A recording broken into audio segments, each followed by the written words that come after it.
Welcome dear rockers. आज हम और आप देखने जा रहे हैं मॉन्स्टर सीरीज का पार्ट 3। अगर आपने अभी तक दोनों पार्ट्स नहीं देखे हैं तो डिस्क्रिप्शन में लिंक्स हैं, उनको देखकर फिर से पार्ट 3 देखिए, तब इस स्टोरी को आप फॉलो करके अच्छे से समझ पाएंगे। तो पिछले पार्ट में हमने देखा कि किस तरह जेजे ने ली को ट्रेनिंग से निकालने के लिए उसके सूटकेस में कैमरा वाला पेन रख दिया और उसकी तलाशी करके वो खुद अपने आदमियों को लेकर भी आया था वहाँ पर। ली का सूटकेस खोलने पर वो पेन होता है जिसको देखकर सभी चौंक जाते हैं कि क्या सच में ली एक स्पाई है। ली कहता है देखो ये मेरा पेन नहीं है, किसी ने जानबूझकर मेरे सूटकेस में ये रख दिया है। लेकिन दोस्तों जेजे नहीं मानता और उसे खींचकर अलग लेके जाता है। यहाँ एंड्रयू को लगता है कि मेरा इकलौता और काबिल कॉम्पिटिटर सिर्फ ली था, ये भी गया तो ट्रेनिंग एकदम बोरिंग हो जाएगी। अब जेजे दोस्तों ली को एक कमरे में ले जाकर पूछता है कि सच बताओ तुम सच में एक स्पाई हो ना, किस देश से आए हो तुम बताओ। पर ली एकदम शांत होकर कहता है कि अरे मैं स्पाई नहीं हूँ, किसी ने मुझे फंसाने के लिए उस पेन को मेरे बॉक्स में रखा होगा। देखिए अगर आपको मेरी बात का यकीन नहीं है तो मुझे फोन दे दीजिए, मैं एक नंबर लगा कर दूंगा, आप उनसे बात कीजिए।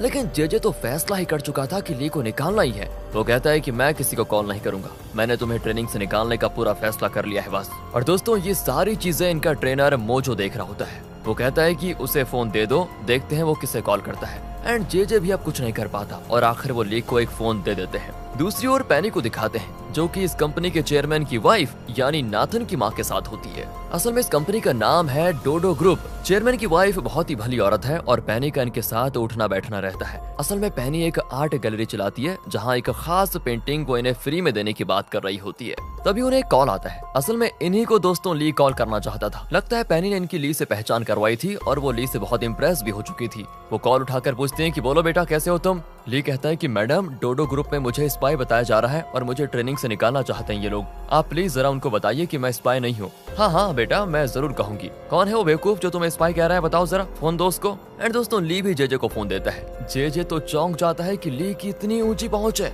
चेयरमैन की वाइफ कहती है देखो वो बहुत ही नेक लड़का है, मैं उसे अच्छी तरह जानती हूँ, वो स्पाई नहीं है और आइंदा उसे कभी परेशान मत करना। दोस्तों ये सीन तो देखने लायक होता है। जेजे की यहाँ पर बोलती बंद हो जाती है और ओके मैडम कहकर वो कॉल कट कर देता है। फिर ली से कहता है कि ठीक है अब मुझे तुम पर विश्वास हो गया है कि तुम स्पाई नहीं हो। दोस्तों यहाँ से फिर अगले दिन से ट्रेनिंग और भी सख्त होने लग जाती है। रनिंग, पुशअप्स, कराटे वगैरह होते हैं। पर जीना इस फिजिकल ट्रेनिंग के लिए काफी कमजोर साबित होती है, हर जगह मार खाती है बेचारी। एक दिन लंच के टाइम में उसका हाथ इतना दुखता है कि वो खाना तक नहीं खा पाती। उसे गुस्सा आ जाता है और वो उठकर भाषण देने लग जाती है कि शैडो एजेंट के लिए इतनी सख्त ट्रेनिंग की जरूरत नहीं होती, ये लोग खामखा हमें टॉर्चर कर रहे हैं, हमें मोजो से बात करनी चाहिए कि इस तरह मिलिट्री ट्रेनिंग देकर हमारे हाथ पैर न तोड़वाएं। पर वो नोटिस नहीं करती कि खुद मोजो वहाँ पर आ गया। ली उसे इशारा करता है कि अरे यार उधर देखो कौन आ गया, देखो ना। तब जाकर जिना मुड़ती है और मोजो को देखकर बेचारी डर जाती है, पर कहती है कि हम सभी सोच रहे हैं कि ये ट्रेनिंग बहुत हार्ड है, हालांकि ऐसी ट्रेनिंग की कोई जरूरत नहीं है। मोजो सबसे पूछता है कि क्या हमें ये हार्ड ट्रेनिंग रोक देनी चाहिए, तुम्हें क्या लगता है।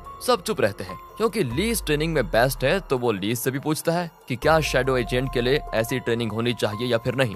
दोस्तों ली जरा सोचकर कहता है कि जरूरत तो नहीं है। अब जीना का चेहरा खिल जाता है कि चलो कोई तो मुझे सपोर्ट कर रहा है। पर तभी ली उठकर कहता है कि काम के लिए फिजिकल ट्रेनिंग की जरूरत तो नहीं है, लेकिन मेंटल स्ट्रेंथ और कॉन्फिडेंस की बहुत जरूरत है और इस फिजिकल ट्रेनिंग से हमें कॉन्फिडेंस मिलेगा, इसीलिए हमें ये ट्रेनिंग करनी चाहिए। बस यहाँ जीना की दोस्तों एक तरह से इंसल्ट हो जाती है। मोजो कहता है बहुत बढ़िया, सुन लिया, अगर तुम्हें ट्रेनिंग नहीं करनी तो कोई बात नहीं, तुम अभी वापस जा सकती हो। जीना कहती नहीं, मैं कर लूंगी, बढ़िया ट्रेनिंग दे रहे हैं आप लोग तो मैं कर लूंगी। यहाँ से नेक्स्ट मॉर्निंग को दिखाते हैं जिसमें इन्हें टीम्स में कुकिंग करना होगा। मोजो कहता है कि तुम लोग अपनी टीममेट्स खुद चुन सकते हो, ये तुम पर फ्री है। अब पीछे के रो के सारे लोग फर्स्ट रो के किसी न किसी के पीछे खड़े हो जाते हैं। ली रोशी के पीछे खड़ा हो जाता है। ओके अब सब मुड़कर अपनी टीममेट्स को देख लो। जिना मुड़कर देखती है तो उसके पीछे ओहो कोई नहीं होता। दोस्तों जिना कहती है भगवान क्या मुझ पर किसी को भरोसा ही नहीं रहा क्या। मोजो कहता है कि एक टीम में 5 से ज्यादा लोग नहीं हो सकते, कुछ लोग जिना की टीम में आ जाओ। और कोई रास्ता ना पाकर एंड्रयू जिना की टीम में आ जाता है।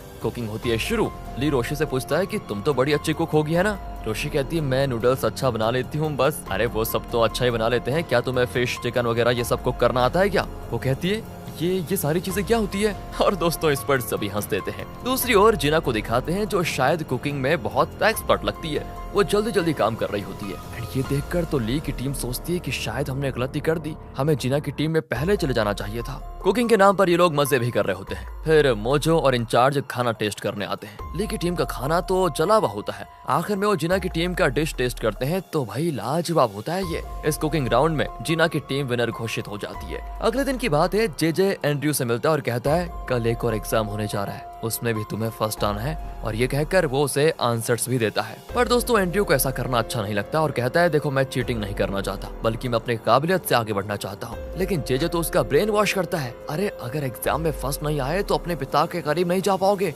और वो तुम्हें देखेंगे तक नहीं। इस पर वो आंसर्स को ले लेता है। एग्जाम होता है और उसका रिजल्ट भी दिखाया जाता है। एंड्रयू फिर फर्स्ट आ जाता है और ली सेकंड, जबकि 40th रैंक से 30th रैंक पर जिना पहुंच जाती है। वो थोड़ा खुश होती है कि चलो मैंने कुछ इम्प्रूवमेंट तो किया, पर ली को लगातार एंड्रयू पर शक होता है। वो पूछ लेता है कि भाई हम सब बहुत पढ़ाई करते हैं तब जाकर अच्छे नंबर लेकर आते हैं, पर तुम तो हमेशा आराम से बैठे रहते हो, तुम फर्स्ट आ कैसे जाते हो। एंड्रयू तो दोस्तों उसको चिढ़ाता है कि अरे जीनियस लोगों को पढ़ने की जरूरत नहीं होती, वो आराम से सब कुछ कर लेते हैं, कहकर वो चला जाता है। लेकिन ली का शक और मजबूत हो जाता है ये सुनकर। नेक्स्ट होता है कराटे। एंड्रयू के साथ एक लड़की फाइट करने आती है, लेकिन लगता है उसे एंड्रयू पसंद है, इसलिए वो जानबूझकर हट जाती है। फिर रोशी के साथ लड़ने के लिए एक लड़का आता है, पर रोशी उसको 2 मिनट में उठाकर पटक देती है। लगता है ये मार्शल आर्ट्स में भी ट्रेंड है, लेकिन फिलहाल इसके बारे में ज्यादा कुछ पता नहीं चलता यहाँ पर। अब ली और जिना की लड़ाई होती है। ली जिना को कमजोर समझकर उसको धीरे से अटैक करता है, लेकिन वो तो ली को ही उठाकर दीवार पर पटक देती है। अब ली को गुस्सा आता है और फिर दोनों एक दूसरे के बाल पकड़कर लड़ने लग जाते हैं। दूसरी ओर पेनी को दिखाते हैं जो अपने अगले प्लान के लिए जेजे के करीब जाने की कोशिश करती है। वो गोल्फ क्लब में जेजे से बात करने लगती है, लेकिन वो ठीक से जवाब नहीं देता। तब वो दूसरे स्लॉट पे जाकर गोल्फ खेलने की कोशिश करती है, लेकिन उसका पोज देखकर जेजे समझ जाता है कि इसे गोल्फ खेलना नहीं आता। वो पास जाकर उसे स्टिक पकड़ना सिखाता है। पेनी कहती है बहुत बढ़िया सर, आप ही मुझे गोल्फ सिखाइए ना। अब जेजे वहाँ के एक स्टाफ को बुलाकर कहता है कि मैडम को जरा तुम ट्रेन करो, कहकर वो चला जाता है। पेनी समझ जाती है कि जेजे को अपने मुट्ठी में करना उतना आसान नहीं है। यहाँ से सीधे कोर्ट को दिखाते हैं, जहाँ डोडो ग्रुप और दूसरी कंपनी का केस चल रहा होता है, क्योंकि इन कंपनीज का पेटेंट किसी ने रिलीज कर दिया था। उसकी लाइव वीडियो इन्हें दिखाई जाती है और जेजे कहता है कि पहली हियरिंग के बाद फिलहाल इस केस में हमारी कंपनी जीतने की पोजीशन में है। पता नहीं हमारा पेटेंट किसने रिलीज कर दिया, लेकिन दूसरी हियरिंग में एक प्रॉब्लम है, क्योंकि हमारे किसी रिसर्च स्टाफ ने दूसरी कंपनी को हमारे इम्पोर्टेंट डॉक्यूमेंट्स दे दिए हैं। उसकी कॉपी मेरे हाथ में है। इसमें यह साफ साबित होता है कि हमारे कॉम्पिटिटर के प्रोडक्ट्स को हमने इम्प्रोवाइज करके मार्केट किया है। अगर ये कोर्ट में साबित हो गया तो सेकंड हियरिंग में हम हार जाएंगे। अब तुम्हारा काम है कि तुम इस केस को स्टडी करो और सेकंड हियरिंग के लिए कोई प्लान बनाओ जिससे हम जीत जाएं। वो कई सवाल करते हैं कि अगर हमारे लैब के किसी रिसर्चर ने उन डॉक्यूमेंट्स को लीक किया था तो क्या उसे किसी ने इस काम के लिए पैसे दिए थे, और अब वो रिसर्चर कहाँ है जिसने ये काम किया था। जेजे कहता है कि पता नहीं वो कहाँ पर है। पहाड़ी इलाके में जब वो कार में जा रहा था तो उसका एक्सीडेंट हो गया, कहकर वो एक वीडियो फुटेज दिखाता है। वो पूछते हैं क्या उसकी लाश मिली थी। जेजे कहता है नहीं, हाई स्पीड में जाकर उसने एज पर गाड़ी मोड़ी और सडन ब्रेक मारा, इस वजह से उसकी गाड़ी नीचे गिर गई और लगता है नदी के बहाव में उसकी लाश कहीं और चली गई। खैर अब तुम लोगों को अलग अलग टीम्स में काम करना है और सेकंड हियरिंग के लिए तैयारी करनी है ताकि फैसला कंपनी के पक्ष में हो। यहाँ मोजो बताता है कि जो टीम इसमें अच्छा परफॉर्म करेगी उन्हें बोनस पॉइंट्स भी मिलेंगे। सभी अपने अपनी टीम्स बना लेते हैं, लेकिन जिना को कोई अपनी टीम में नहीं लेता तो वो खुद एंट्री की टीम को ज्वाइन कर लेती है। लेकिन दोस्तों वो कुछ ज्यादा ही अकड़ रहा होता है तो जिना चिढ़कर ली की टीम में आ जाती है। पर इस टीम में शिरिल नाम की लड़की होती है जो ली से कहती है ये लोकल स्कूल में पढ़कर यहाँ आई है क्या, इसे टीम में लेना एकदम बेकार होगा। लेकिन ली कहता है कोई बात नहीं, उससे भी हम टीम में ले लेते हैं, कुछ नहीं होगा। लेकिन जीना को गुस्सा आ जाता है और कहती है मुझे किसी की टीम में नहीं रहना, मैं अकेले इस केस को स्टडी करके रिपोर्ट बना लूंगी। कहकर वो लाइब्रेरी में जाती है और वहाँ ऐसे बुक्स उठाती है जिनमें इस तरह के केसेस की डिटेल्स होती है। ली और एंट्यू कहते हैं कि हमें भी बुक्स चाहिए। जीना कटकर कहती है कि मैं पढ़कर लौटाऊंगी, तब उठा लेना तुम लोग। दूसरी ओर जेजे चेयरमैन के घर आता है। चेयरमैन का सिक्योरिटी कहता है कि चेयरमैन सेकंड हियरिंग को लेकर टेंशन में है, ध्यान से बात करना। जेजे अंदर जाता है तो चेयरमैन खाना खा रहा होता है। वहाँ किमी भी होती है जिसके साथ जेजे का अफेयर है दोस्तों। असल में किमी चेयरमैन की रिश्तेदार है, इसलिए वो यहाँ पर आई हुई है। चेयरमैन अब जेजे से पूछता है केस कैसा चल रहा है। जेजे कहता है कि सेकंड हियरिंग में हमारे जीतने के 50% चांसेस हैं। अब चेयरमैन गुस्से में कहता है कि वो सब मैं नहीं जानता, तुम कुछ भी करो, मेरी कंपनी को इस केस में जीतना है बस। पर चेयरमैन की वाइफ को चेयरमैन का ये बर्ताव ठीक नहीं लगता और वो बड़े प्यार से जेजे से कहती है तुमने खाना तो नहीं खाया होगा, आ जाओ हमारे साथ डिनर करो। पर चेयरमैन अपनी वाइफ पर भड़क जाता है क्योंकि वो अपने से कम दर्जे वालों के साथ बैठकर खाना पसंद नहीं करता दोस्तों। जेजे बहुत ही इंसल्टेड फील करता है, लेकिन कहता है शुक्रिया मैडम पर मुझे भूख नहीं है। और यहाँ तो किमी को भी चेयरमैन पर गुस्सा आ जाता है, वो भी बिना खाए उठकर चली जाती है। यहाँ दोस्तों जैसा कि ली को एंड्रयू पर शक था तो वो हर वक्त उस पर नजर रखता है। एंड्रयू को एक कॉल आता है और वो कॉल अटेंड करता है। ली के कान तो बहुत तेज हैं, ये तो हम जानते हैं, तो उसे उस आदमी की आवाज भी आती है जो फोन पर एंड्रयू से बात कर रहा है मतलब, और वो आवाज होती है जेजे की।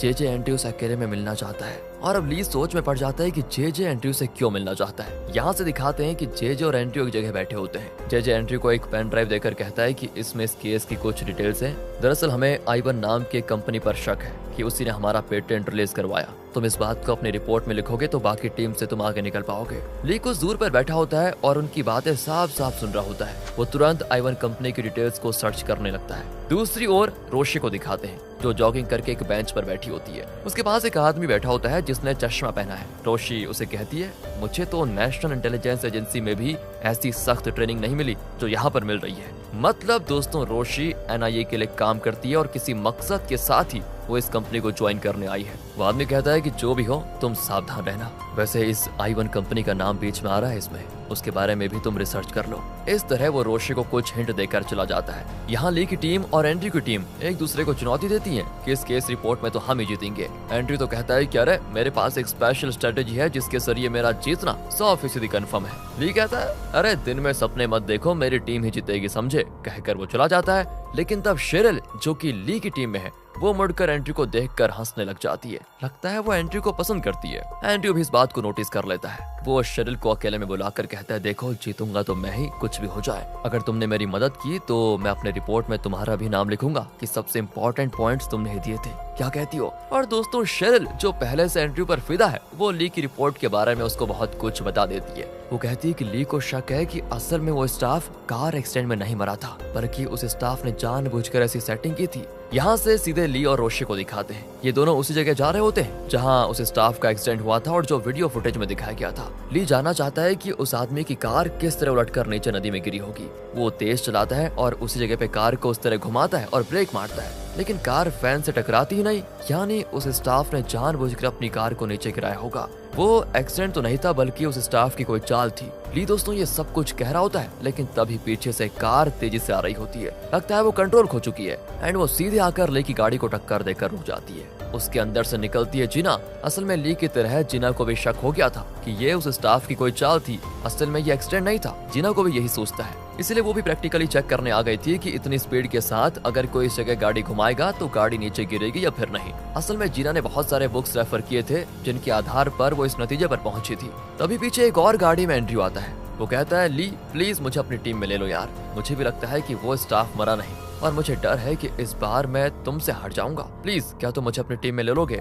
ली पूछता है, ये तुम क्या कह रहे हो? जवाब में एंड्रयू पूछता है, तुम्हें क्या लगता है मैं क्या कह रहा हूँ? इस तरह आपस में सवाल करते हुए यहाँ पर होता है पार्ट 3 का एंड। इंतजार कीजिए पार्ट 4 का, और आगे के पार्ट्स देखना चाहते हैं तो सीरीज की वीडियोस को लाइक एंड ज्यादा से ज्यादा शेयर एंड सब्सक्राइब करें। और अगर ये वीडियो अच्छी लगी हो, स्टोरी अच्छी लगी हो, एक्सप्लेनेशन अच्छा लगा हो, क्यों नहीं लाइक करते हैं आप। मिलते हैं अगली वीडियो में। ध्यान रखिए अपना and finally thanks for watching.